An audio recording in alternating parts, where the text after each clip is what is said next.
प्रिय भक्तजनों, इस कथा को पूरे ध्यान से और मन लगाकर सुने। यदि आप व्रत हैं तो आपको यह कथा अवश्य सुननी चाहिए और पूर्ण सुननी चाहिए, जिससे कि आपको अखंड सौभाग्य और यश की प्राप्ति हो। तो प्रिय भक्तजनों, कथा को शुरू करते हैं।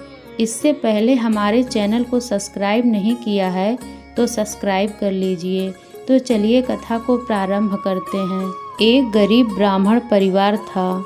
उस परिवार में पति पत्नी एवं एक पुत्री भी थी। उसकी पुत्री समय गुजरने के साथ साथ धीरे धीरे बड़ी होने लगी।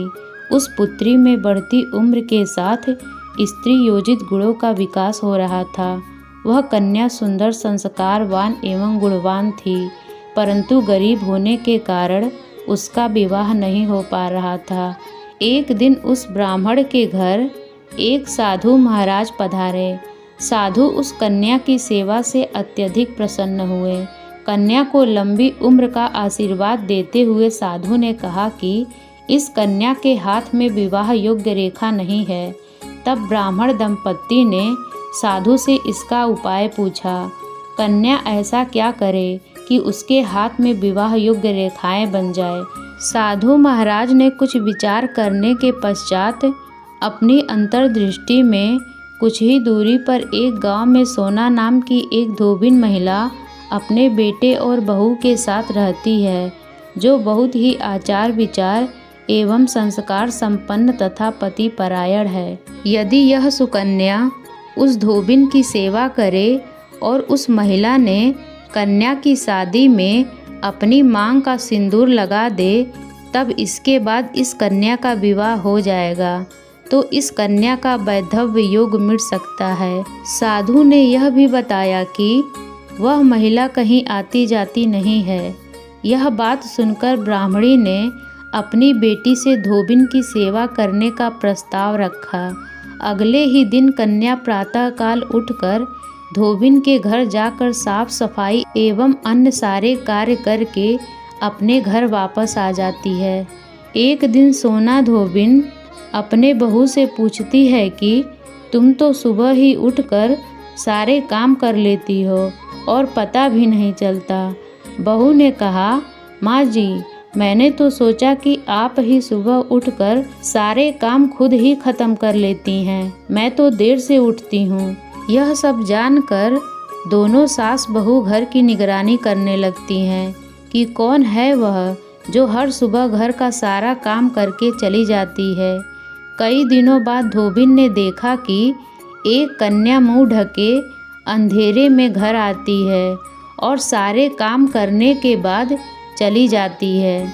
जब वह जाने लगती है तो सोना धोबिन उसके पैरों में गिर पड़ी और पूछने लगी कि आप कौन हो और इस तरह छुपकर मेरे घर की सारी चाकरी क्यों करती हैं।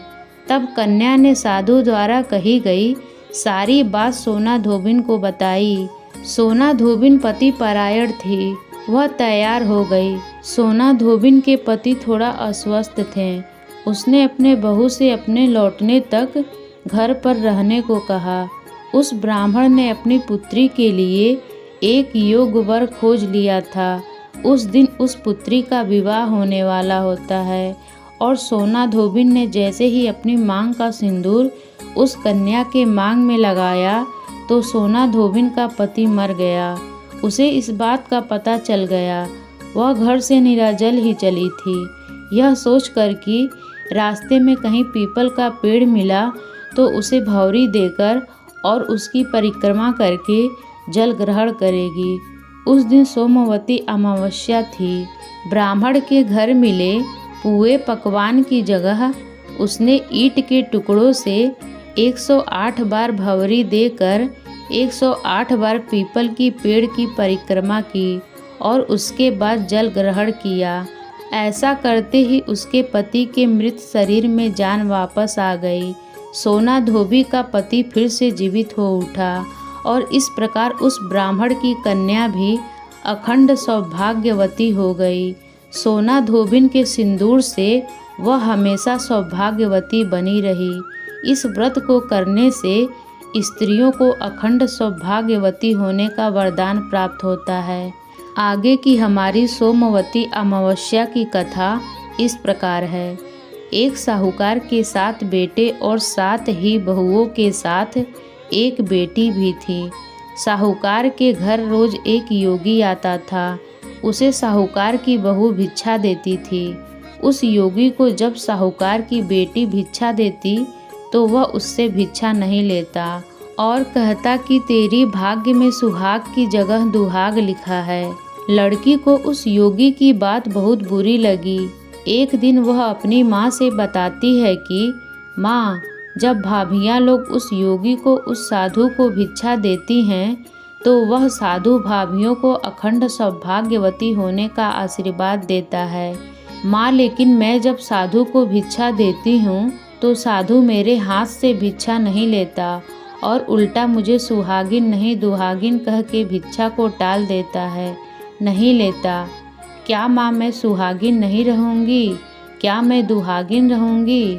सारी बात सुनकर माँ कहती है कि कल योगी आएगा तब मैं सुनती हूँ कि वह क्या कहता है और क्यों कहता है। अगले दिन जब योगी आता है तो साहूकरनी छुप कर बैठ जाती है और लड़की को भिक्षा देने भेजती है। योगी उससे भिक्षा नहीं लेता और फिर वही बात दोहराता है कि तेरे भाग्य में सुहाग के बजाय दुहाग लिखा है। लड़की की माँ बाहर निकल आती है और योगी से कहती है कि एक तो हम तुम्हें भिक्षा देते हैं और तू हमें गाली देता है।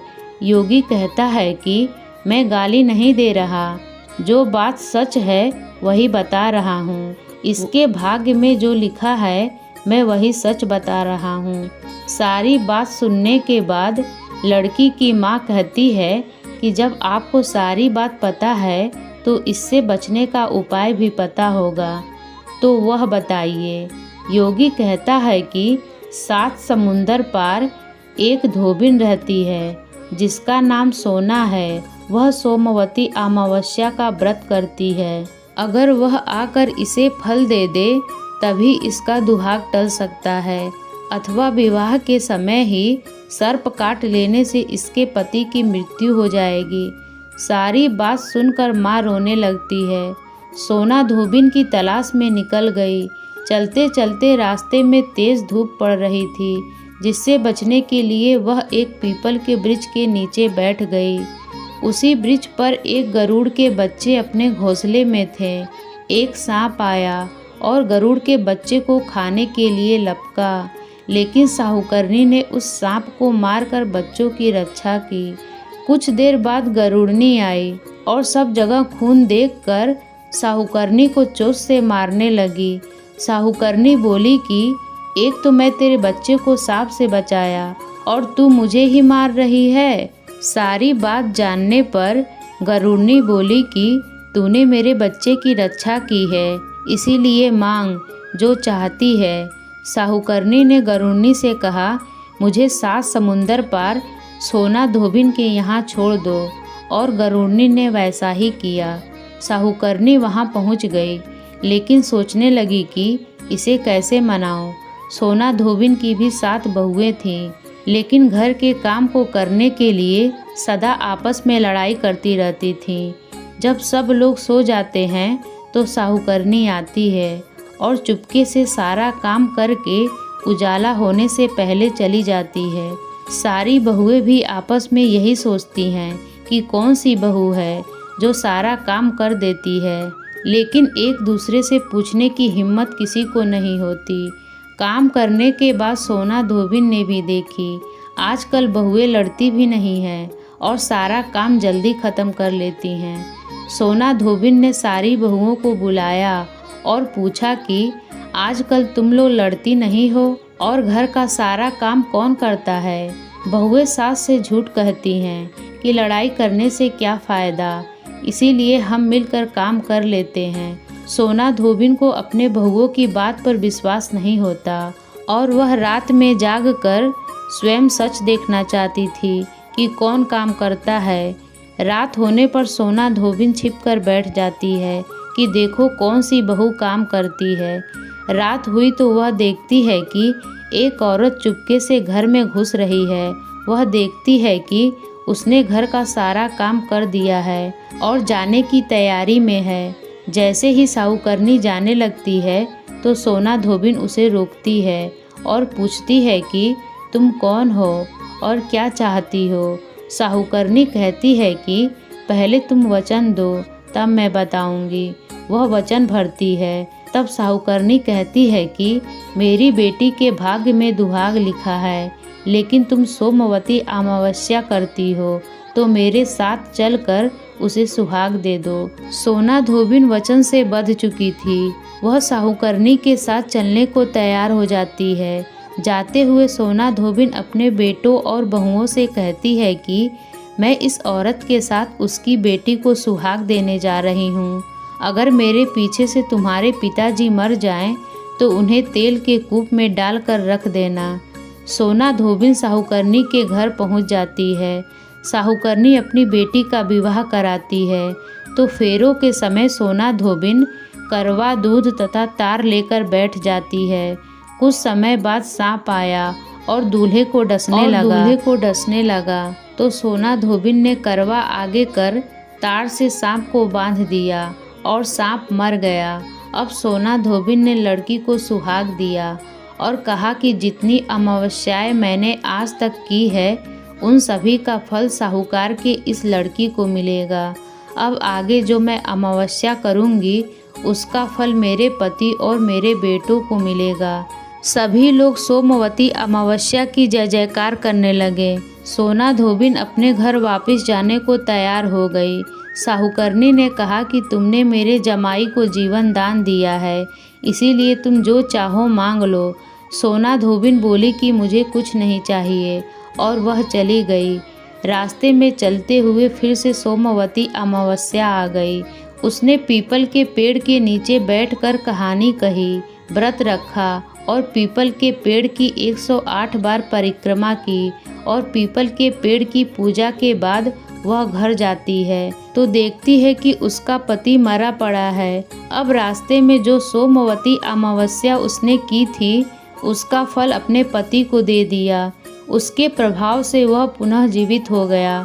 सब कहने लगे कि तूने ऐसा क्या किया जो तेरा पति जिंदा हो गया।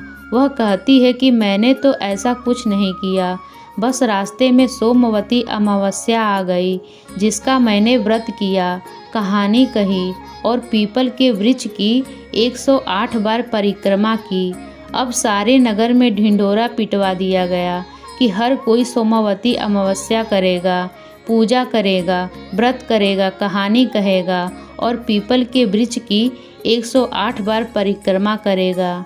हे सोमवती अमावस्या, जैसे आपने साहूकार के बेटी को सुहाग दिया वैसे ही सबको देना। जो इस कथा को सुन रहा है या सुना रहा है और हुंकार भर रहा है उसके सुहाग को अखंड बनाना। जय हो सोमवती अमावस्या माता। आशा करती हूँ कि आपको यह कथा पसंद आई होगी। इसी तरह का वीडियो देखने के लिए हमारे चैनल को सब्सक्राइब करिए, लाइक और शेयर करिए। कथा सुनने के लिए आप सभी लोगों का बहुत बहुत धन्यवाद।